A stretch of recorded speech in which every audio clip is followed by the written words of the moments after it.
traveling back to the UK from Barcelona. Lovely, quiet airport. Thought I'd give some answers to some of the many questions you guys have sent in to me. One of them is, do apartments give the best ROI? ROI, if you don't know what it is return on investment. Return on investment means how much cash have I put into the investment, like the property, and what is my annual profit? And the way you work out ROI is you go, what is my, well, I do net, what's my net annual profit divided by the amount of cash left in? So let's tackle this at a basic level, and then let's tackle this at a slightly more sophisticated level, shall we? So basic level, generally, no.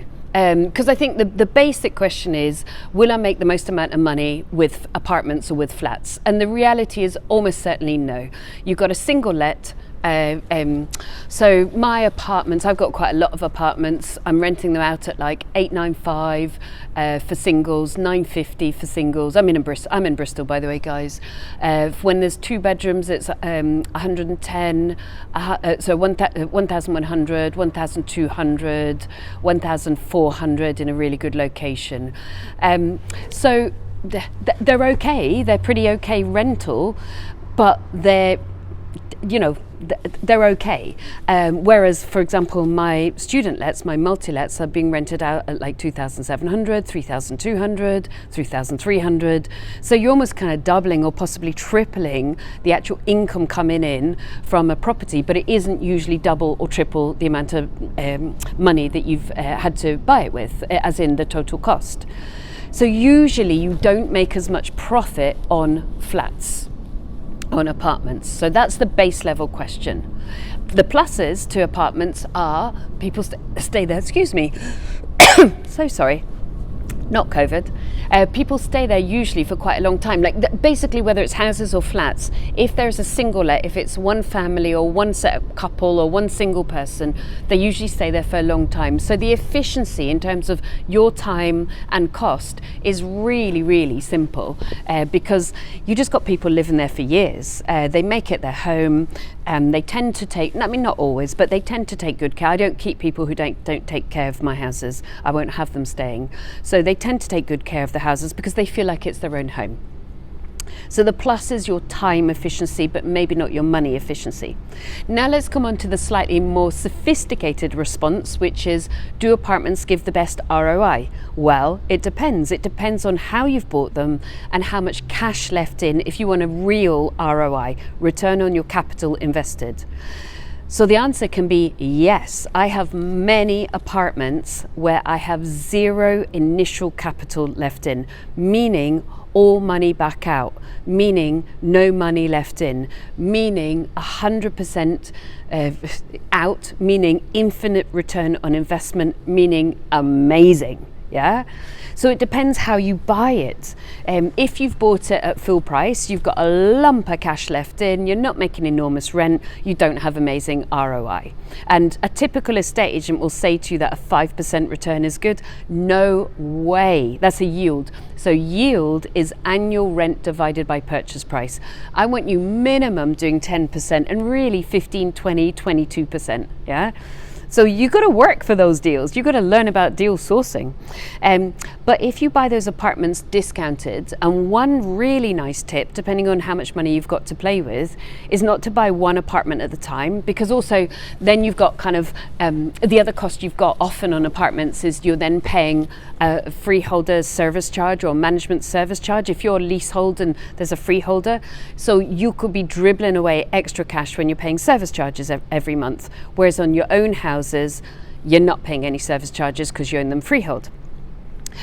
But if you buy, say, a block of 4 or 6, as I have done quite regularly, first off, you're going to get a serious discount, because not many people, when somebody renovates apartments and they renovate a house into like 4 1-bed flats or 4 2-bed flats or 6 1-bed and 2-bed flats, I've bought the blocks really regularly, then you're going to get a discount because you're basically buying wholesale, not retail.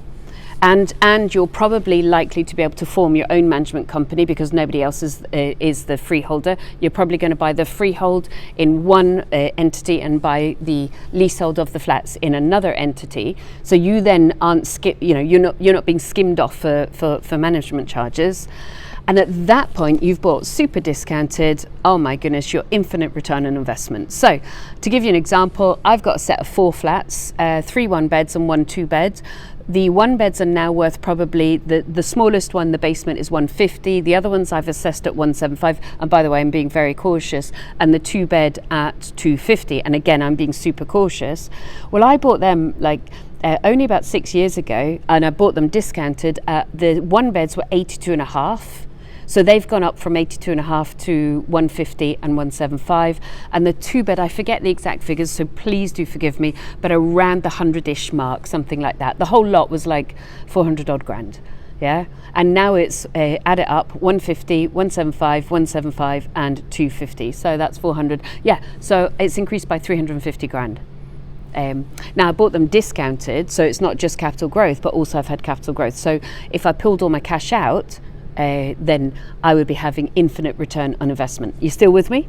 However, let me throw one more thing in, because you may be at the beginning, but I'm not going to treat you like a beginner. I'm going to treat you like an intelligent person, and I'm really experienced. We did 45 million quid's worth of property, so I kind of know a thing or two about property, and I'm not one of those that goes, yeah, all cash out, because when interest rates go up, which inevitably at some point they win, some of those people are going to go bust. So on this block of flats, for example, I'm currently at 60% loan to value, and I want to be at 40% loan to value. And it's just come up that I'm going to refinance them. So what I'm going to do is I'm going to put some money in, because I've got a fair amount of cash sitting around at the moment, and I'm going to refinance them at 40%. Now, I'm not going to refinance all of them. I'm going to have some that are completely paid off and some that have slightly higher mortgages. It saves on fees, it saves on legal costs, but also it's quite nice to have unencumbered properties. Unencumbered meaning you've got no mortgage on them, because I don't foresee any emergency for me now, because I'm pretty solidly set up. But say there was either an emergency, or say I just was like, woo, I really want to buy another property, I can use that property as a bank. So do you see how, with a little bit of kind of additional thought, not just at the beginner side, flats can be amazing for you if you buy them discounted, if you buy them in bulk, basically wholesale, if you refinance them to pull all your cash out initially, you've got infinite return on investment for flats. You've got steady AD tenants who stay there for years, and then later on, as you push down the loan to value, they can then become your own bank. So I like flats. Don't be put off by flats. They're not the shiny penny, are they? HMOs and service accommodation are the shiny penny, and I've done a lot of service accommodation, and I've got a significant HMO student portfolio. But flats are solid, safe, secure, good stuff. Right. If that more in-depth, more detailed, more nuanced video is quite useful for you, give it a bit of a thumbs up, because it'd be very nice for other people to be able to find the video as well. And when you do that, you help other people find it. And if somebody else is thinking, oh, do I do flats, do I do HMOs, maybe send this video on to them. And finally, subscribe, because I've got tons more vids for you. Here we go. And also, I know I'm telling you 4 things: like, send it on, subscribe, but also have a look at my website. It is chock full of information for you on property, for you to be able to download straight away. I do free webinars, I do lots of brilliant stuff for you, and that is thegoodpropertycompany.co.uk. I'll fly home in about 40 minutes. Well, I live here as well in Barcelona, but I'm going to fly home as well in 40 minutes. I wish you lots of success with your property business. Good luck. Good luck to you. I hope you enjoyed that vid. There is a 101 lessons pack if you haven't downloaded it already, 102 pages, I don't stint. If you just click on the link over there, you can download it now.